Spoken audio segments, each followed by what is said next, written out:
Hoy se conoce como Domingo de Ramos, así dice el calendario. Desde hace muchísimos años, desde el primer siglo, se estableció este domingo como Domingo de Palmas o Domingo de Ramos.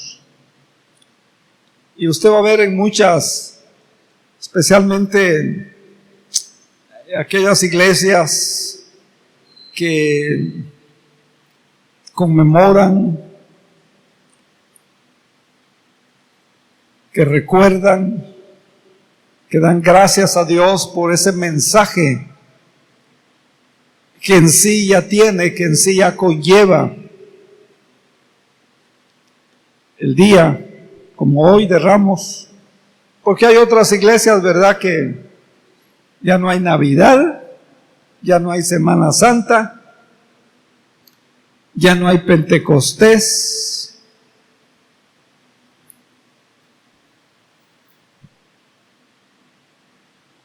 La rosca sí aparece y el chocolate, pero el mensaje de los magos,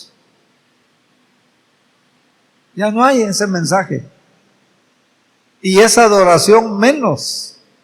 Y esas ofrendas especiales que ellos dieron menos. Se está perdiendo.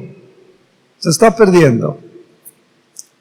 Y la iglesia está cambiando y en algunas cosas para mal. Así que gracias a Dios porque aquí nosotros podemos recordar.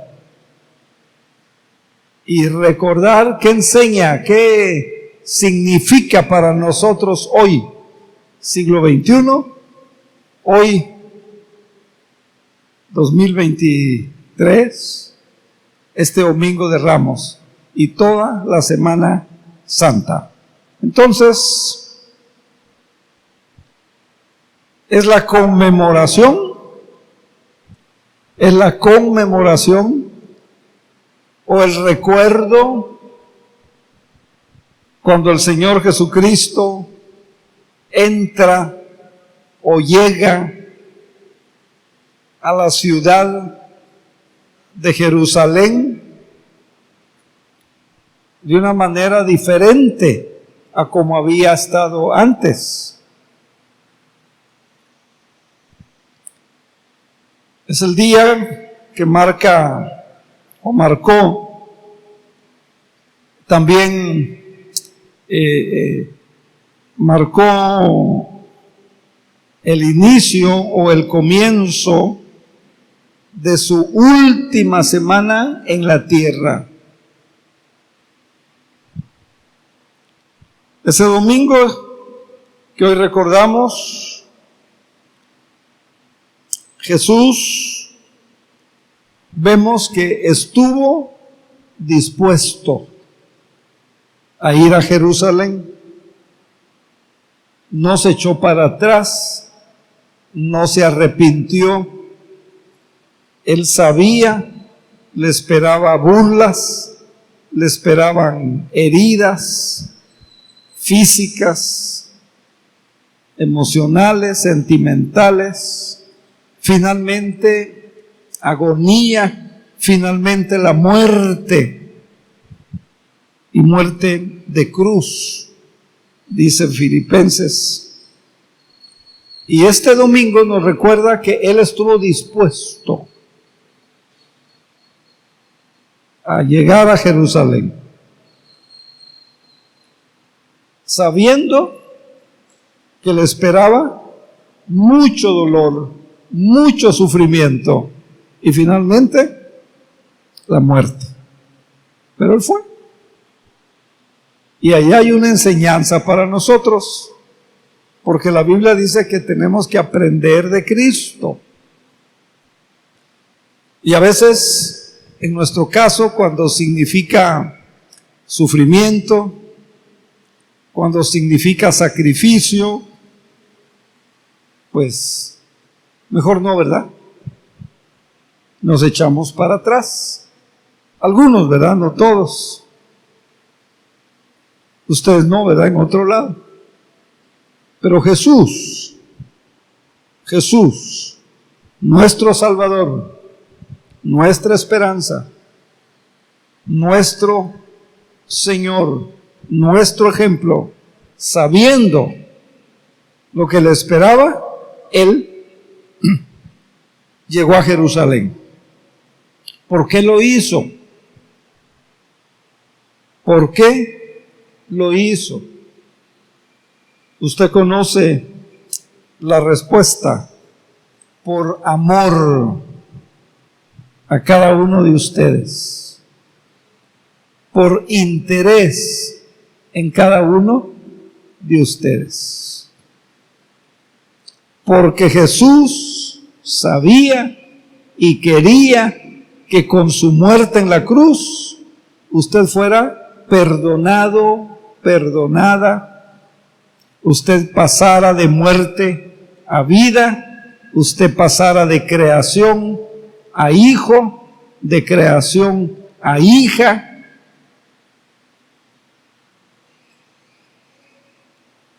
Que cambiara la relación filial de padre a hijo, de hija a padre. Por eso lo hizo.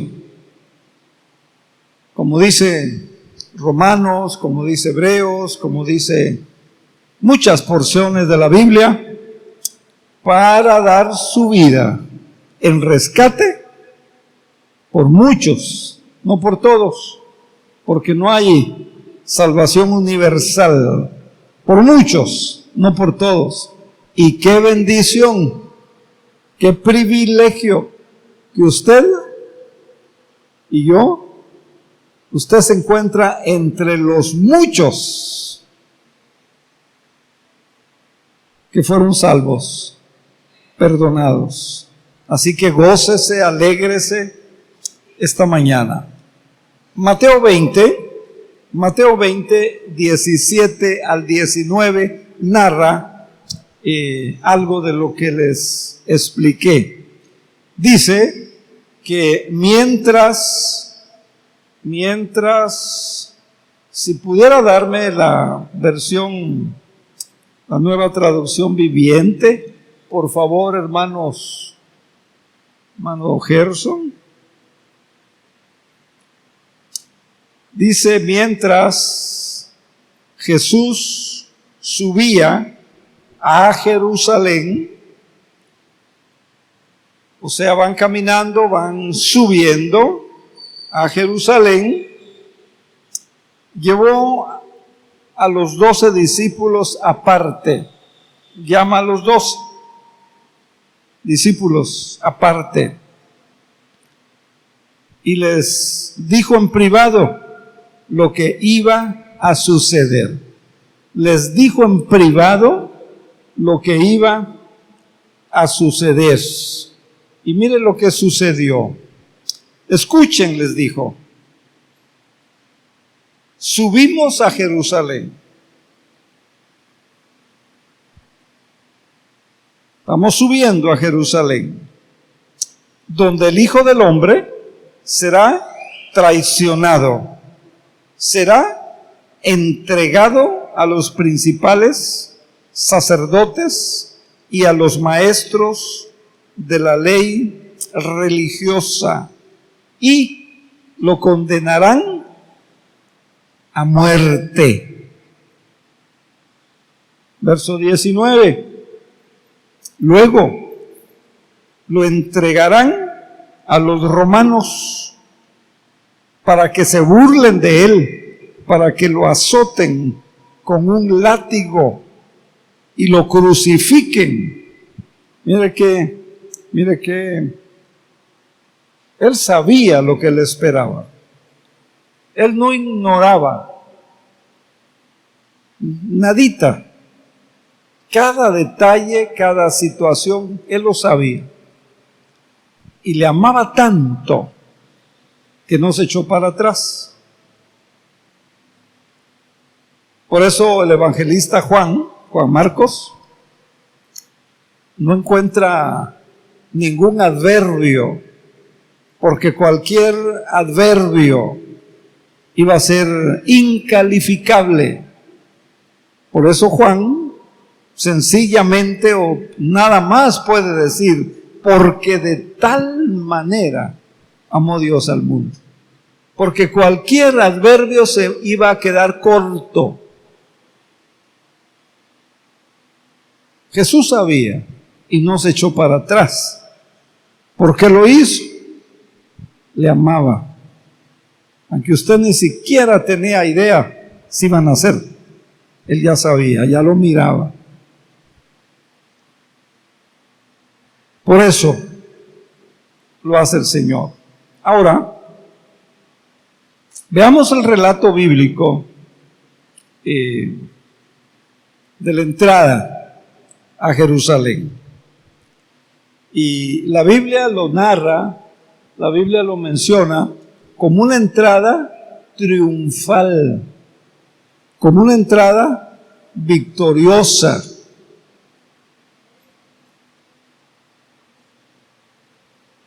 Y les voy a explicar por qué. Porque la Biblia lo llama triunfal, de triunfo, de victoria.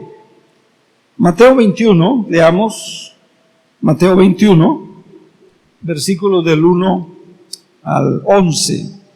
Mientras Jesús y los discípulos se van acercando a Jerusalén,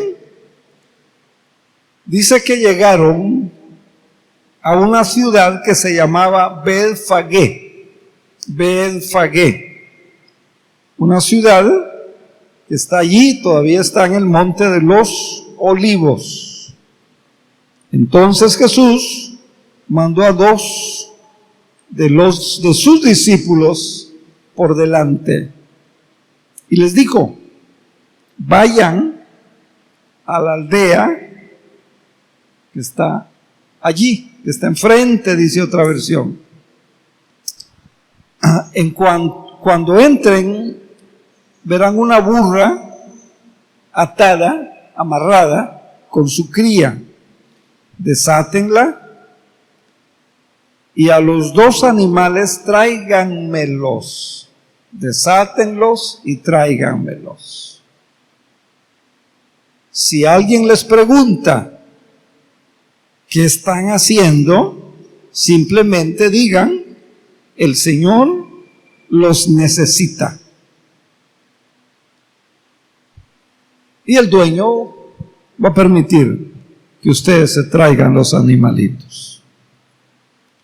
Esto ocurrió para que se cumpliera la profecía. Una está en Zacarías 9. Dile a la gente de Jerusalén: mira, tu rey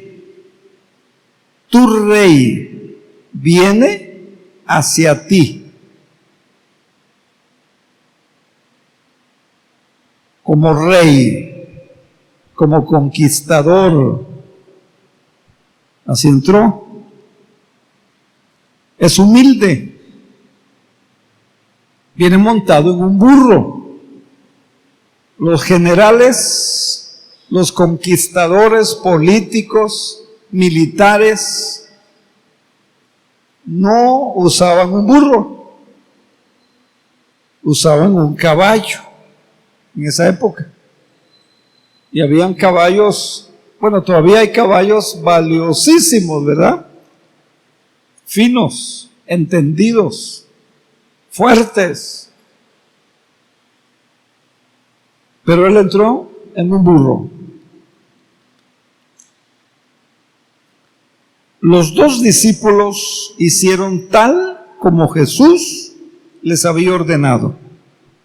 Llevaron a la burra y a su cría, pusieron sus prendas sobre la cría, sus prendas, su camisa, su chamarra, decimos hoy, ¿verdad? ¿Verdad qué interesante? Y Jesús se sentó. De la multitud presente, la mayoría tendió sus prendas sobre el camino delante de él. O sea, en el camino pusieron sus mantos o la cobijita con la que se protegían, ¿verdad? Así llamamos hoy. Otros cortaron ramas de árboles y las extendieron sobre el camino. Jesús estaba en el centro de la procesión. ¿Vea qué interesante? Jesús va en el centro, sobre el burrito, en el centro de la procesión, y toda la gente que le rodeaba, la que iba adelante, la que iba atrás, la gente que le rodeaba, dice, alababan a Dios, alaben a Dios, gritaban, por el Hijo de David, bendiciones al que viene en el nombre del Señor, alaben a Dios en el cielo más alto. Toda la ciudad de Jerusalén, toda, no es hipérbole, no está aumentando el dato. Toda la ciudad de Jerusalén estaba alborotada a medida que Jesús entraba, a medida que él va avanzando, entrando, dice que estaba alborotada. Y se preguntaban, ¿quién es? ¿Quién es este? ¿Quién es este? Dice que se preguntaba. ¿Por qué lo han convertido como un conquistador hoy? Y las multitudes, plural, las multitudes contestaban, es Jesús, es el profeta de Nazaret, de Galilea.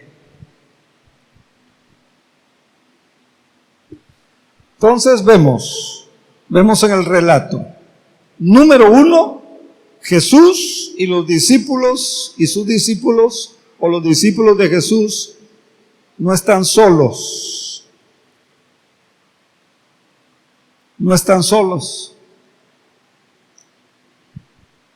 Los habitantes de Jerusalén, muchos de Galilea, muchos de los seguidores de Jesús y mucha gente más, ya lo vamos a ver más adelante,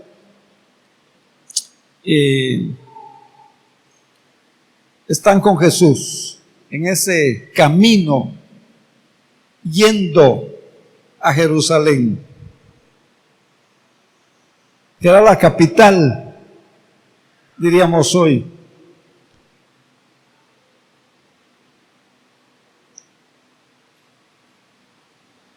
Y vemos que Jesús y sus discípulos se encontraban entre una multitud de personas que habían venido o habían llegado a Jerusalén para celebrar la Pascua.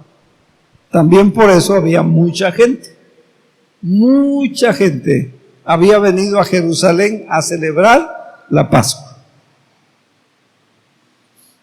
En ese entonces, número 1, no habían tantos templos como hoy, o tantas iglesias como hoy. La Pascua era una de las fiestas, una de las 7 fiestas que Dios había establecido y que Dios había pedido, mandado que se celebrara, que se la celebrara el pueblo judío. La Pascua conmemoraba cuando el pueblo de Israel, Dios lo saca de Egipto, con milagros, con prodigios, con mano poderosa, algo tremendísimo, algo grandísimo que Dios hizo, ¿verdad? Y Dios mandó que celebraran la Pascua. Sacrificar un cordero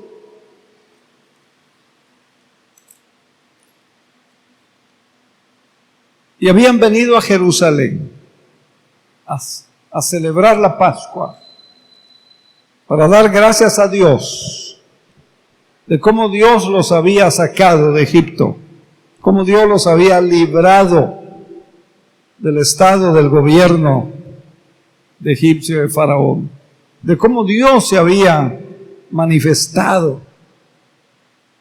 Habían venido entonces a Jerusalén para celebrar la Pascua. Había mucha gente, mucha gente. La multitud ve a Jesús sentado sobre un burrito, sobre un burro. La multitud, leímos en el relato, que tienden o ponen en la calle, en el camino, sus mantos, dice.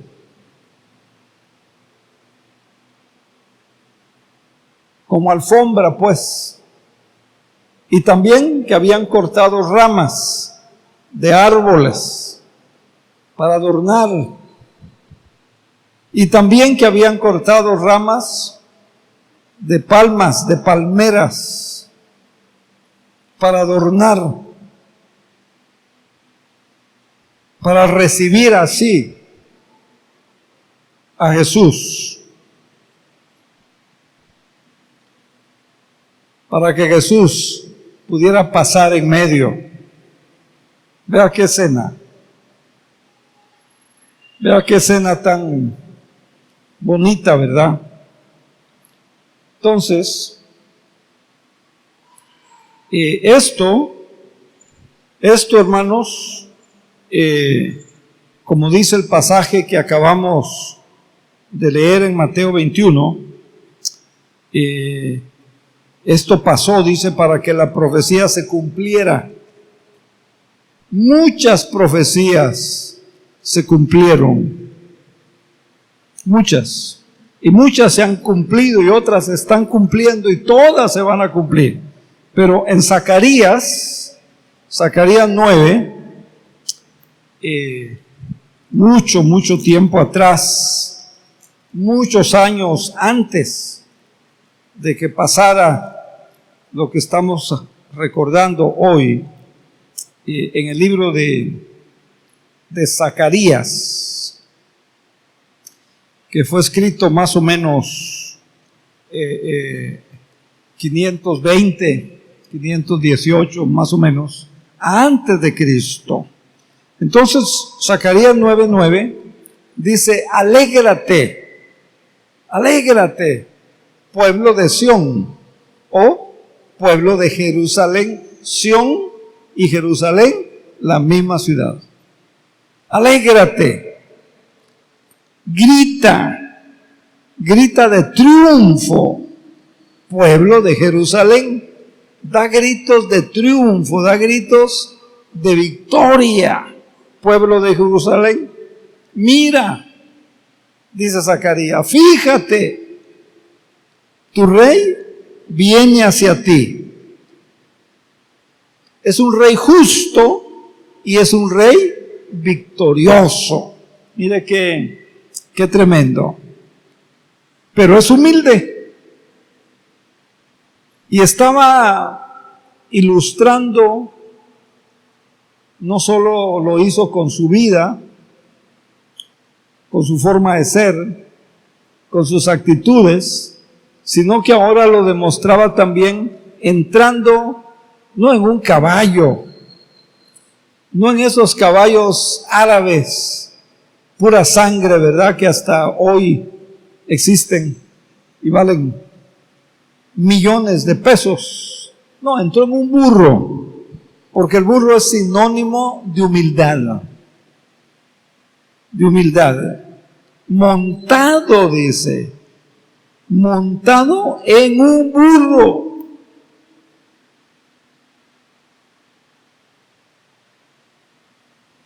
Vea qué tremendo. Tu rey, final del versículo 10, traerá paz a las naciones. Su reino se va a extender de mar a mar.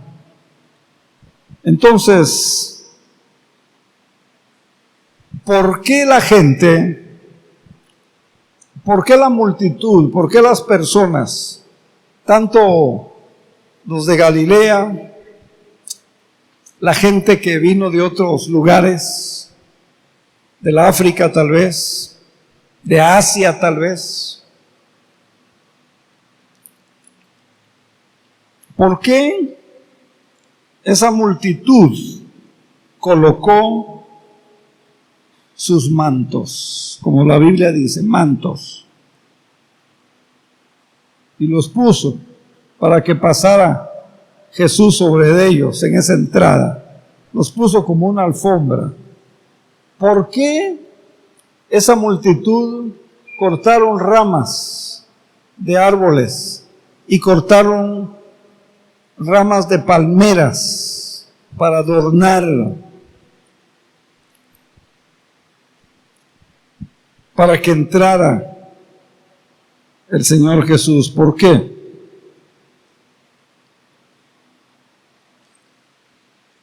Bueno, ¿por qué?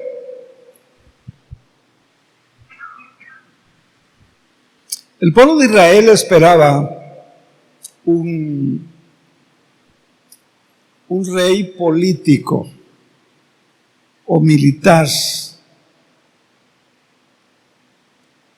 un conquistador que los librara en ese entonces del imperio romano, de la mano de Roma, del gobierno romano, que los tenía controlados, sometidos, sojuzgados.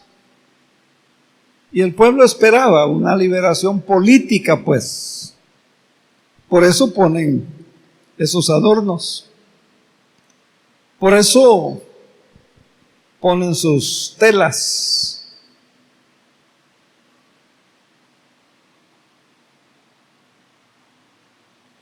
Pero nosotros sabemos por la Biblia, por la palabra de Dios, nosotros sabemos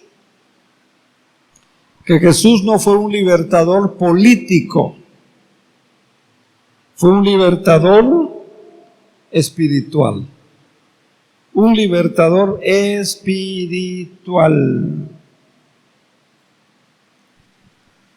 Ese pueblo judío, ellos anhelaban, ellos querían, ellos deseaban ser libres de toda esa opresión de Roma. Todo querían ser libres de toda esa opresión. Esa mano dura, esa mano en misericordia, ese sistema político, sistema educativo, sistema de impuestos. Ellos querían ser libres. Pero el Señor viene para ser un libertador no político, sino espiritual. Espiritual. Él vino a librar del pecado. Él vino a librar de la condenación eterna. Él vino a librar en forma espiritual. Por eso pusieron esos adornos. Ahora, al ver Jesús, o al ver a Jesús sobre el burrito, ellos pensaron cómo ese gran libertador que ellos esperaban viene en un burro. O sea, no cuadra, no era común, no era la regla. No lo hacían así los conquistadores de ese tiempo. No eran un burro. Por otro lado, hacía poco tiempo, Jesús había resucitado a Lázaro.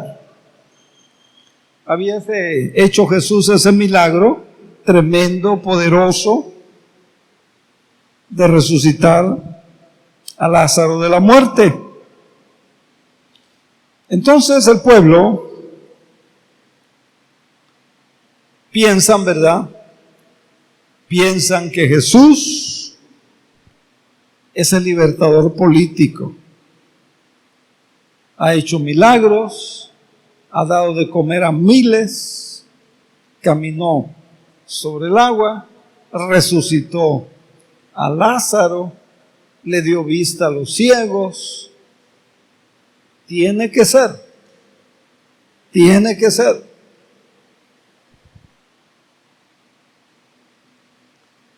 Y fíjense, de repente la multitud,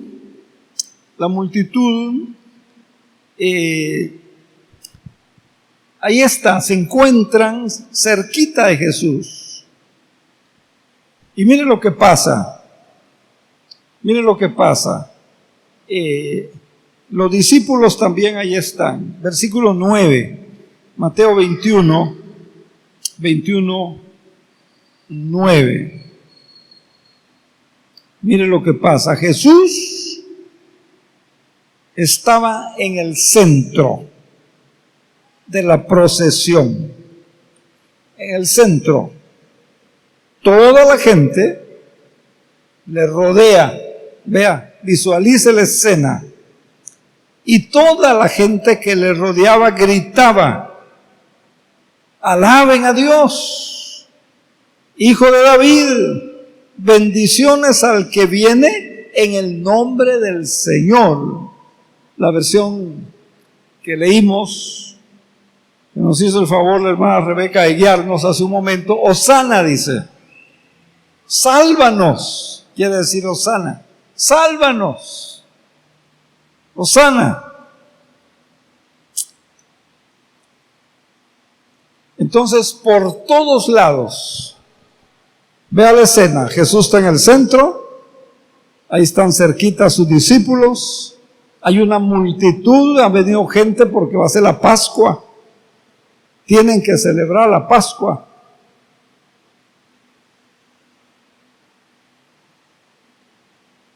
Y empieza la gente, como vemos aquí en el versículo 9, a dar gritos literalmente, o alzar la voz, o a decirlo muy fuerte, de alabanza y de exaltación a Jesús. Versículo 9 de Mateo 21. Empieza esa gente a dar voces de alabanza, de exaltación, de reconocimiento, y diciendo: Hosana, como dice la versión 60, sálvanos, sálvanos. Pero ellos en su mente están creyendo, están pensando que se refieren a una salvación del Imperio Romano, ¿verdad? Ahora, quiero darles 3 lecciones, 3 cosas, después de ver la historia, lo que pasó, recordar lo que pasó, cómo pasó a grandes rasgos. Quiero darles 3 cosas que debemos de hacer después de ver esto. Número 1, comencemos esta Semana Santa reconociendo y dando gracias por el gran amor de Dios por usted, por cada uno de nosotros. Reconozcamos, demos gracias a Dios por ese gran amor. Acuérdese Juan 3:16. Porque de tal manera amó Dios al mundo, a la gente, que dio a su Hijo unigénito. Y Cristo no se arrepintió, no se echó para atrás. No dijo, esto está muy duro, esto está muy difícil. Él siguió.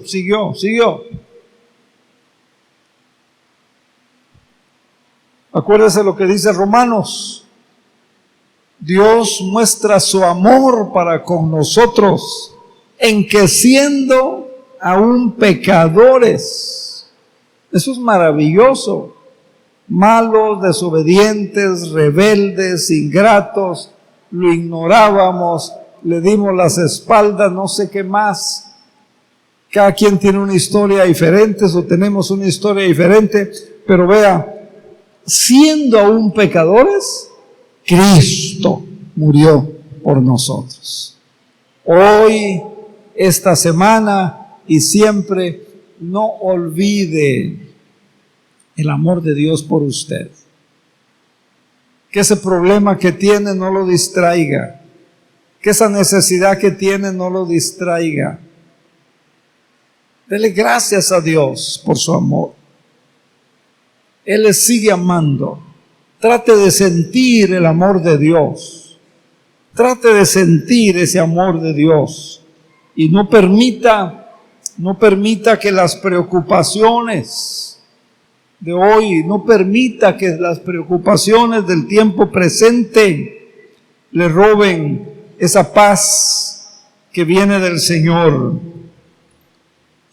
Y la certeza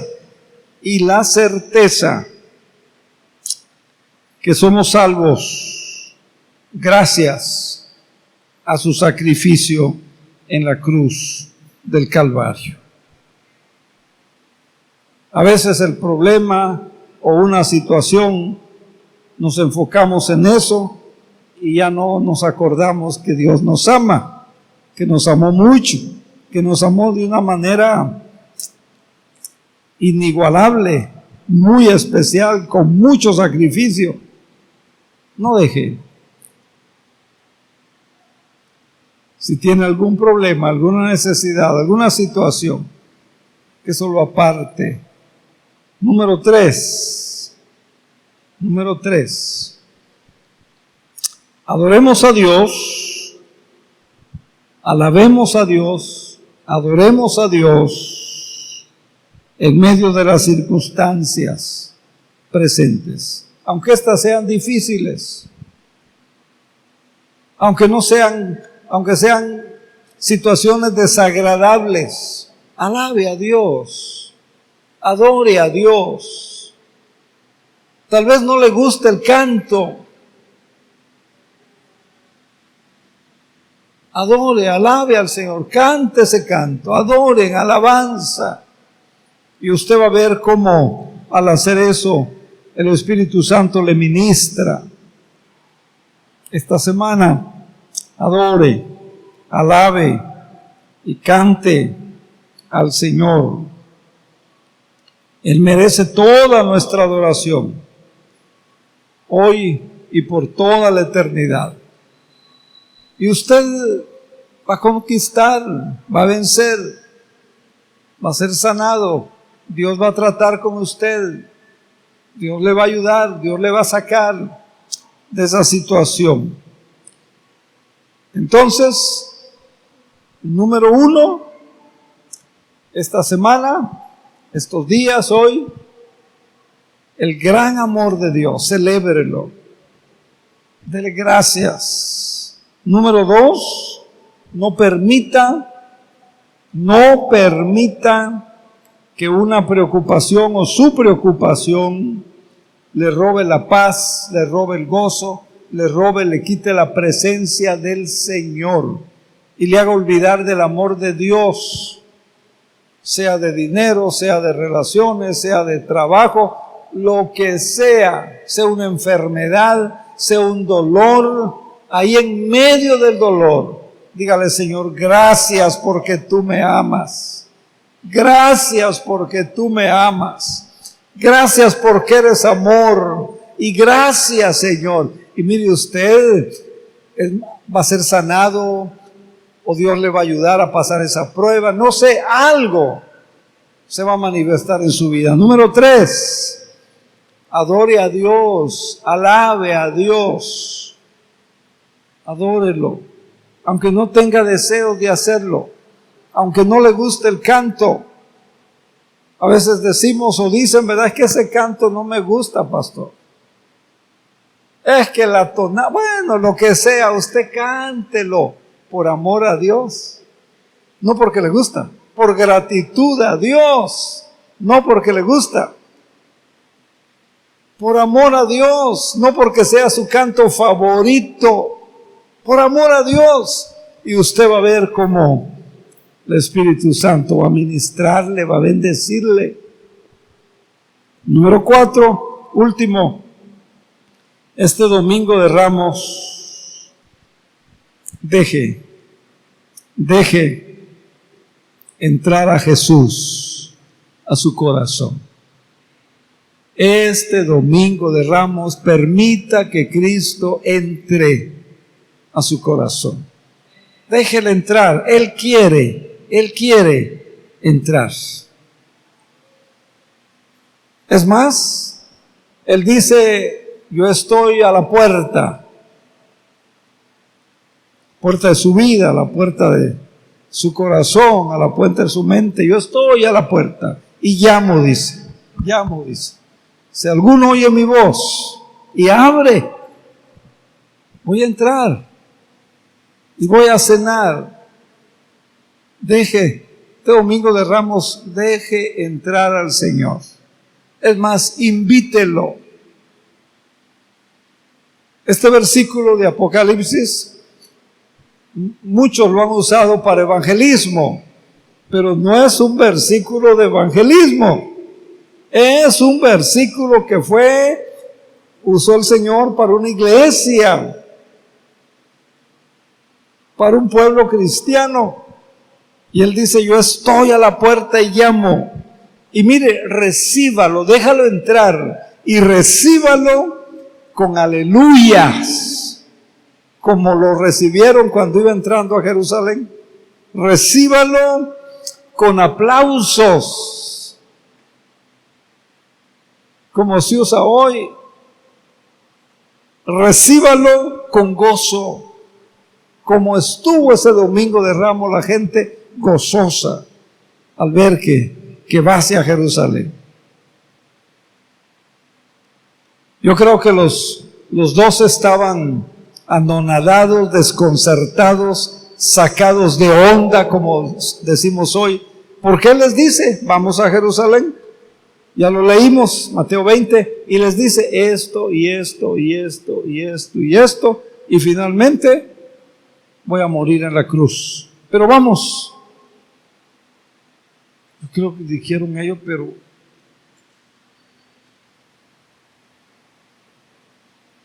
no entendieron, ¿verdad? Hermanos, reciba a Jesús con aplausos, recíbalo con gozo, déjelo entrar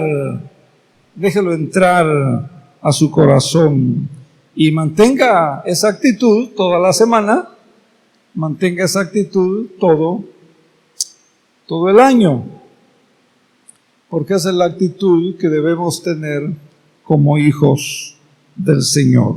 Entonces, hagamos de nuestro encuentro con el Maestro, hagamos un domingo de Ramos permanente, que no sea una emoción pasajera, que todos los días pueda usted decirle, como iniciamos la oración en esta mañana, toma el primer lugar en mi corazón. ¿Quiere hacerlo?